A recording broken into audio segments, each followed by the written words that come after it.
Hi welcome back to my channel.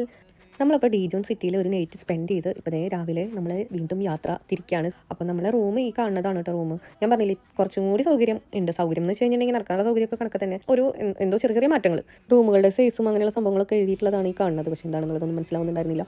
ഡീജോൺ സിറ്റിയുടെ കുറിച്ചിട്ട് കൂടുതൽ അറിയാൻ വേണ്ടിയിട്ട് ജസ്റ്റ് ഒന്ന് ഗൂഗിൾ ചെയ്ത് നോക്കിയിട്ടുണ്ടായിരുന്നു.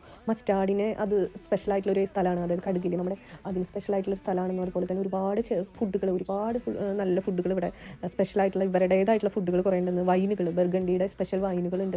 അങ്ങനെ ഒരുപാട് സംഭവങ്ങൾ സ്പെഷ്യൽ അതുപോലെ തന്നെ ഒരുപാട് ചരിത്രം ഒളിഞ്ഞു കിടക്കുന്ന ഒരു സ്ഥലമാണെന്നൊക്കെ കാണാനിടയിൽ. പക്ഷേ ഒന്നും ഇവിടെ ഒന്ന് സ്പെൻഡ് ചെയ്ത് കുറച്ച് നേരം ഇരിക്കാനുള്ള ഒരു സമയം ഉണ്ടായിരുന്നില്ല. നമ്മൾ യാദൃശികമായിട്ട് ഇവിടെ വന്നത് പെട്ടതുകൊണ്ട് നമുക്ക് ഇനി ഇവിടെ എത്രയും പെട്ടെന്നൊന്നും മടങ്ങിപ്പോയേ പറ്റുള്ളൂ. എന്നാലാണ് നമ്മൾ വിചാരിച്ച സ്ഥലത്തേക്ക് എത്തുള്ളൂ. എന്തായാലും ഇനി നല്ലൊരു സമയം നമുക്ക് പറ്റുകയാണെന്ന് വെച്ച് കഴിഞ്ഞാൽ നമുക്ക് വീണ്ടും വരാമെന്ന് വിചാരിക്കാം. അപ്പോൾ ഞങ്ങൾ ഇവിടുന്ന് ഭക്ഷണം കഴിച്ചിട്ട് പതുക്കെ മൂവിയാണ്. പുറത്ത് നല്ല ചാറ്റലും ചെറിയ മഴയൊക്കെ ഉണ്ടായിരുന്നു. പുറത്തിറങ്ങി കഴിഞ്ഞപ്പോൾ നല്ല രസമായിരുന്നു കാണാനായിട്ട്. ഇങ്ങനെ ലഗേജെല്ലാം വണ്ടിയിൽ കയറ്റി നമ്മൾ പതുക്കെ മൂവിയാണ് കേട്ടോ. അടുത്ത വീഡിയോയിൽ കാണുന്നതായിരിക്കും. Bye bye, take care.